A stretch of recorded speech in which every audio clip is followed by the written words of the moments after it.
마태복음 15장 29절부터 39절에 있는 말씀으로 큐티인 제목은 고치시고 먹이시는 예수입니다. 예수님은 갈릴리를 떠나 유대인들이 더럽게 여기는 두로 지방으로 가십니다. 예수님이 그곳에 이르시자 귀신 들린 딸을 둔 가나안 여자가 주의 발 앞에 엎드려 간구하죠. 이에 예수님은 자녀의 떡을 개들에게 던짐이 마땅치 않다고 매정하게 대답하십니다. 그러나 여자의 부탁을 거절하신 것처럼 보이지만 사실 예수님은 제자들에게 믿음의 모범을 보이고 싶으셨습니다. 정확한 기도를 해도 무시와 냉대를 받을 때가 있지만 내가 죄인이라고 여기면 어떤 말에도 상처받지 않고 통과할 수 있습니다. 오늘은 3일 동안이라 먹지 못한 무리를 불쌍히 여기신 예수님이 떡 7개와 생선 2마리를 가지고 축사하신 다음에 무리를 배불리 먹이시는 사건을 살펴보겠습니다. 첫째는 하나님께 영광입니다. 29절입니다.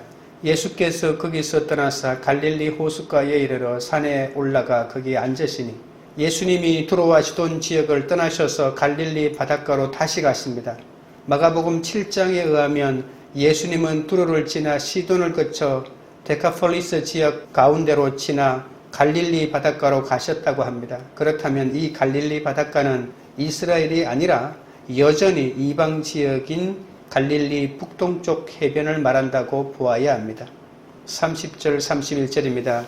큰 무리가 다리 저는 사람과 장애인과 맹인과 말 못하는 사람과 기타 여럿을 데리고 와서 예수의 발 앞에 앉힘에 고쳐주시니 말 못하는 사람이 말하고 장애인이 온전하게 되고 다리 저는 사람이 걸으며 맹인이 보는 것을 무리가 보고 놀랍게 여겨 이스라엘의 하나님께 영광을 돌리니라.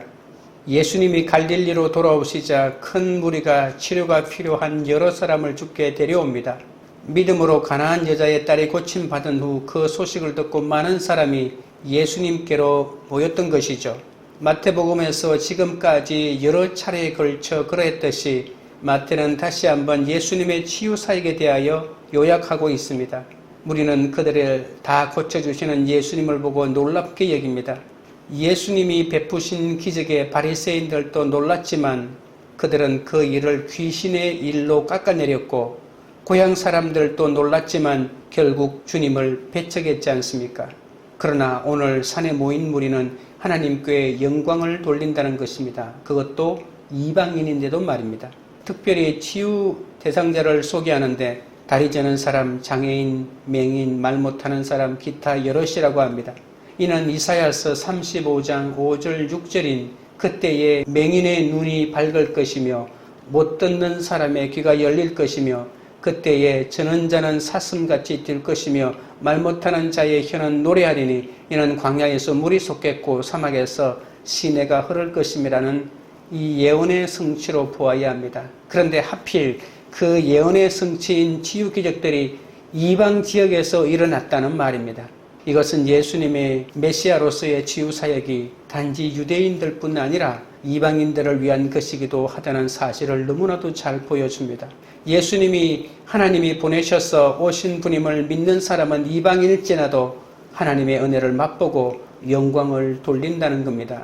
나의 모든 고난을 약재료로 쓰면 다리 저는 사람과 장애인이 걷고 듣지 못하는 사람이 듣게 된다는 말이죠. 성도는 기적이 아닌 믿음으로 하나님께 영광을 돌릴 수 있어야 합니다. 적용 질문 드립니다. 이것만 해주시면 하나님께 영광을 돌리겠다라며 간절히 원하는 일은 무엇입니까? 내가 예수 믿는 것이 기적임을 얼마나 인정합니까? 둘째는 떡 7개와 생선 2마리입니다. 32절입니다. 예수께서 제자들을 불러 이르시되 내가 무리를 불쌍히 여기노라. 그들이 나와 함께 있은지 이미 사흘임에 먹을 것이 없도다. 길에서 기진할까 하여 굶겨 보내지 못하겠노라. 광야의 산 위에서 예수님과 함께 3일을 지내며 먹을 것이 떨어진 무리를 주께서 불쌍히 여겨 먹을 것을 주길 원하십니다. 예수님이 가나안 여자의 딸과 갈릴리 주변의 많은 병자를 치유하지 않았습니까? 힘없고 어눌한 자의 치유 결과 예수님의 명령과 달리 무리는 주변 지역 사람들에게 이 사실을 널리 전파하였고 그 결과 큰 무리가 예수님께 몰려와 듣게 됩니다. 그들은 예수님의 가르침과 기적 사역을 듣고 3일 동안이나 예수님과 함께 있었습니다. 그런데 그들은 그 기간에 먹을 것이 없어 굶주리게 되죠. 먹는 것도 이전 채 예수님의 말씀에 빠졌던 것입니다. 따라서 예수님은 굶주린 유대인들을 불쌍히 여기셨던 것처럼 이 굶주린 이방인들 역시 불쌍히 여기십니다. 이 사건은 오병이어 사건과 비슷합니다. 왜 이처럼 비슷한 사건을 두 차례에 걸쳐 자세하게 기록한 것일까요? 그것은 기적의 대상들이 다르다는 겁니다. 5,000명을 먹이신 기적은 유대인들이 그 기적의 대상으로 이스라엘을 위한 메시아 잔치의 의미가 있습니다. 반면에 오늘 칠병이어 사건은 이방 지역에서 이방인들을 대상으로 일어났다는 말입니다. 칠병이어 기적은 메시아의 잔치가 이스라엘뿐 아니라 이방인들에게도 열려있는 잔치임을 보여줍니다. 유대인들에게 오병이어의 기적을 보이셨지만 이방인들에게는 칠병이어의 기적을 베푸신다는 말입니다. 그런데 유대인들은 감사하지도 않고 내쫓아 죽이려고 했지만 이방인들은 하나님께 영광을 돌리지 않습니까? 받을 자격이 없는 이들은 부스러기만 떨어져도 너무나 감사하게 받는 모습을 볼 수 있습니다. 예수님은 우리를 불쌍히 여기시는 이유를 좀 더 구체적으로 밝히십니다. 만일 그들을 굶겨서 그들의 집으로 돌려보내면 우리에게 먹을 것이 없어서 멀리서 온 자들이 돌아가다가 쓰러질 것을 염려하시는 거죠. 우리가 광야에서 집에 돌아갈 힘도 없을 정도로 기진한 상태에 이르기까지 사흘 동안이나 예수님과 함께 있었다는 사실은 예수님께 대한 그들의 기대와 열심이 얼마나 대단했는가를 엿볼 수 있습니다. 예수님은 그처럼 당신을 갈망하는 무리의 필요가 무엇인지를 직시하시며 그 필요를 채워주고자 하십니다. 33절입니다. 제자들이 이르되 광야에 있어 우리가 어디서 이런 무리가 배부를 만큼 떡을 얻으리이까? 예수님의 이런 마음과 너무 대조적으로 제자들의 회의적인 질문이 이어집니다.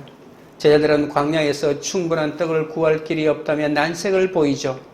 이미 오병이어의 기적을 보고도 아직 주님을 온전히 믿지 못하니 떡을 7개나 가지고도 안 된다는 생각부터 합니다. 만약에 제자들이 오병이어를 경험하지 못했다면 이런 문제 제기는 매우 자연스러운 것이죠. 하지만 얼마 전에 예수님께서 5,000명을 먹이신 기적을 누구보다 가까이서 경험했던 제자들이 그 비슷한 상황에서 무리를 먹이시겠다는 주님의 뜻에 소극적으로 반응한 것은 참으로 이해하기 힘듭니다. 이전에 사람들의 허기를 신경 썼던 것들도 그들 아닙니까? 마태복음 14장 15절에서 이곳은 빈들이요 때도 이미 저물었으니 무리를 보내어 마을에 들어가 먹을 것을 사 먹게 하소서라고 하지 않았습니까? 그런데 이번에는 주님이 먹이길 원하심에도 충분한 음식을 얻을 곳이 없다며 대안조차 내놓지 않고 있는 제자의 모습을 볼 수 있습니다. 아니면 예수님께서 이방인들을 위해서까지 기적을 행하실 것 같지 않다고 생각했을까요? 그것도 아닙니다. 조금 전까지만 하더라도 예수님께서 가나안 이방 여자의 필요를 채워주지 않았습니까? 제자라 할지라도 아무리 기적을 경험한다고 해도 무리에 대한 호불호나 상황에 대한 인간적인 계산이 여전하기 때문에 그들이 바뀌지 않는 겁니다. 아무리 주님 곁에 있어도 그들의 생각이나 가치관이 쉽게 바뀌지 않습니다. 믿음을 방해하는 것은 체험했느냐 못했느냐의 문제가 아닙니다. 내 기호와 판단을 고집하는 일이 계속되기 때문에 내 생각을 기준으로 삼기 때문에 그것을 넘어서는 하나님 말씀을 따르지 못하는 겁니다. 내 생각이 전부가 아님을 인정해야 나를 선한 길로 인도하시려는 주님의 뜻을 말씀 속에서 깨달을 수 있는 것이죠. 34절입니다. 예수께서 이르시되 너희에게 떡이 몇 개나 있느냐? 이르되 7개와 작은 생선 2마리가 있나이다 하거늘. 제자들은 광야의 현실적인 문제만을 생각하여 부정적으로 반응하지만 예수님은 지금 제자들에게 떡이 몇 개 있는지를 물으십니다. 주님은 무리를 먹일 생각조차 없는 제자들에게 지난번처럼 너희가 먹을 것을 주라고 하시지 않고 그들에게 떡이 몇 개나 있는지 물으십니다. 7개의 떡과 작은 생선 2마리가 있다고 되면서 비로소 오병이어의 기적이 기억난 것일까요? 그때부터 제자들은 입을 다물고 예수님이 하시는 일에 순종하기 시작합니다. 결국 여자와 어린이 외에 4,000명이 넘는 무리가 배불리 먹게 되죠. 무리를 향한 관심과 열정이 있다고 사명을 감당하는 것은 아닙니다. 성도는 주님이 묻고 말씀하실 때 잘 듣고 대답하고 순종해야 사명을 감당할 수 있는 것이죠. 자기 중심적인 본성에서 벗어나지 못하면 들을 수도 없고 대답할 수도 없고 그러기 때문에 순종할 수도 없는 것입니다. 주님은 오늘 또 이런 나의 모습을 보라고 하십니다. 우리를 불쌍히 여기시는 예수님의 마음에서 칠병이어의 이적이 시작됩니다. 참된 긍휼은 나의 충고가 아니라 나의 떡을 나누는 데 있습니다. 믿음은 내게 있는 것으로 능력을 나타내실 주님을 신뢰하는 마음으로 순종하는 것이기 때문이죠. 한계의 상황에서 주님을 의지하기보다 내가 가진 능력만을 생각하면 좌절하기 쉽습니다. 내 무능을 인정하고 전능하신 주께 맡길 때 베풀며 섬길 수 있게 됩니다. 적용 질문 드립니다. 내가 열등감을 느끼는 일은 무엇입니까? 내 생각에는 작지만 가정과 공동체를 섬기도록 하나님이 내게 주신 은사는 무엇입니까?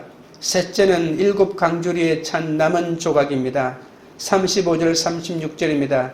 예수께서 무리에게 명하사 땅에 앉게 하시고 떡 7개와 그 생선을 가지사 축사하시고 떼어 제자들에게 주시니 제자들이 무리에게 주매. 기적의 구체적인 과정은 오병이어 기적과 거의 일치합니다. 하지만 세부 내용은 몇 가지 차이점이 있죠. 제자들에게 떡 7개가 있다는 것을 들으신 예수님은 무리를 땅에 앉게 하십니다. 예수님은 기적을 행하시기 전에 이처럼 우리가 순종함으로 질서 있게 행하도록 도우시죠. 예수님은 육신의 고단함과 제자들의 믿음 없음과 무지에도 떡 7개를 손에 들고 감사 기도를 드리신 다음에 떼어서 제자들에게 주시며 무리에게 나누주라고 하십니다. 오병이어와 칠방이어로 수천 명을 먹이신 두 개의 기적 이야기 사이에는 몇 가지 차이점이 있습니다. 오병이어는 빵과 물고기를 함께 들고 축복 기도를 드리시지만 칠병이어 사건은 빵과 물고기를 따로 들고 감사 기도와 축복 기도를 하십니다. 또 34절에도 나오지만 제자들의 보고에 떡 7개만 말하고 물고기 숫자도 2마리라고 할 뿐 정확한 개수를 말하지 않습니다. 오늘 본문에서 물고기에는 그렇게 관심이 없는 듯 보입니다. 감사와 나눔 가운데 드린 칠병이어를 통해 하나님은 4,000명이 넘는 사람이 배불리 먹고도 남는 기적을 베푸셨습니다. 37절 38절입니다. 다 배불리 먹고 남은 조각을 7 강주리에 차게 거두었으며 먹은 자는 여자와 어린이 외에 4,000명이었더라. 오병이어의 기적 때와 마찬가지로 예수님은 떡 7개와 생선 2마리를 가지사 감사의 기도를 드리신 후 제자들의 손으로 장성한 남자만 4,000명의 큰 무리를 배불리 먹이십니다. 예수님은 감사의 기도로 무리를 먹이시는 분이 하나님이심을 보여주시죠. 오병이어는 12바구니에 남은 음식을 거두었는데 오늘 본문은 7 광주리에 남겼다고 합니다. 12바구니는 이스라엘 12지파를 상징하고 12바구니에 가득한 빵은 이스라엘을 위한 메시아 잔치의 풍요로움을 상징한다면 7 광주리의 7은 충만이나 완전수이기 때문에 모든 이방민족을 상징하고 7 광주리에 가득한 빵은 이방민족을 위한 메시아 잔치의 풍요로움을 상징한다고 볼 수 있는 것이죠. 그렇게 볼 수 있는 근거는 바구니는 주로 유대인들이 사용하는 용기인 코피노스라고 말하고 광주리는 스피릿이라고 이방인들이 주로 사용하는 용기인데 이것을 명확하게 본문에서 구분하여 사용하고 있다는 말입니다. 39절입니다. 예수께서 무리를 흩어 보내시고 배에 오르사 마가단 지경으로 가시니라. 예수님은 갈릴리 바다 동남쪽 해안에서 칠병이어의 기적을 일으킨 이후에 4,000명 정도 되는 굶주린 무리를 배불리 먹이시고 모두 돌려보냅니다. 그리고 바로 제자들과 함께 배를 타고 마가단 지경으로 가십니다. 마가복음에는 달마누다 지방으로 가셨다고 합니다. 마가단이 정확히 어디인지 알 수 없지만 갈릴리 바다 서쪽에 있는 막달라 해안으로 짐작할 수 있습니다. 기적이 감사를 낳는 것이 아니라 감사가 기적을 낳습니다. 부스러기같이 작은 은혜라 할지라도 나의 고난과 회개의 간정을 감사함으로 나눌 때 하나님 나라의 은혜가 풍성해집니다. 내 힘으로 하려 하면 늘 모자라고 싶습니다. 하지만 내 한계를 인정하고 받은 것을 좋게 여겨 주께 감사할 때 주님이 나의 필요를 넘치도록 채워주십니다. 내가 할 최고의 일은 주의 말씀대로 하는 순종 아니겠습니까? 적용 질문 드립니다. 내가 오늘 떠나지 말고 앉아 있어야 할 땅은 어디입니까? 주께 받은 은혜를 가족과 이웃에게 나누어 주고 있습니까? 기도드리겠습니다. 하나님 아버지, 오병이어와 칠병이어의 기적을 보여주시며 피곤하고 연약한 나의 형편을 아시고 불쌍히 여겨주시고 죽음에 이르는 죄의 병에서 자유롭게 해주신 은혜를 감사드립니다.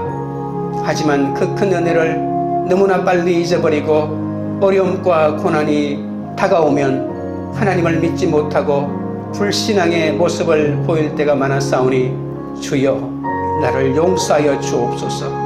우리를 불쌍히 여기시는 예수님의 마음에서 칠병이어가 시작되었고 참된 긍휼은 나의 충고가 아니라 나의 떡을 나누는 것이라고 했습니다. 내게 있는 작은 것을 감사함으로 먼저 나눌 때 주의 능력이 나타내고 기적을 베푸시는 주님을 찬양합니다.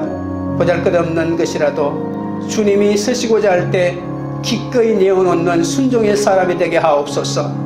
내 힘으로 다 할 수 있다는 확신과 해야 한다는 욕심을 내려놓고 내게 있는 주님이 주신 작은 것을 주께 드리게 하여 주옵소서. 기적이 감사를 낳는 것이 아니라 감사가 기적을 낳는다고 했습니다. 부스러기같이 작은 은혜라 할지라도 나의 고난과 회개의 간정을 감사함으로 나눌 때 하나님 나라의 은혜가 풍성해짐을 믿습니다. 나의 고난과 회개의 간정으로 우리 가정과 직장과 공동체가 살아나게 하여 주시옵소서. 불신과 욕심의 표적이 아니라 십자가의 표적만 자랑하게 하여 주옵소서. 한계의 상황에서 주님을 의지하기보다 내가 가진 능력만을 생각하면 좌절하기 쉽다고 했습니다. 우리의 힘으로 하려 하면 늘 모자라고 아쉽습니다. 우리의 한계를 인정하고 받은 것을 좋게 여겨 주께 감사함으로 주님이 우리의 필요를 넘치도록 채우는 그 은혜를 맛보게 하여 주옵소서. 금세기 최악의 지진으로 수만 명의 목숨이 죽어간 트르키예와 시리아를 불쌍히 여겨 주옵소서. 아직도 살아있는 자들이 무사히 구조되고 구호품이 제대로 전달되어 절망에 빠진 자들이 살 길을 얻게 하여 주옵소서. 예수 그리스도를 통해 소망을 찾을 수 있도록 주여 역사하여 주옵소서. 광교리들 교회가 예수님과 함께 있으면서도 먹을 것만 걱정하지 않고 오늘 내가 예수께 내어드릴 나의 적은 떡은 무엇인지 헤아리는 공동체가 되게 하옵소서. 지금 내게 있는 것에 감사하며 다른 사람과 나눌 것을 찾으며 하나님 나라를 위해 나의 고난과 회개의 간증을 내어놓는 공동체가 되게 하옵소서.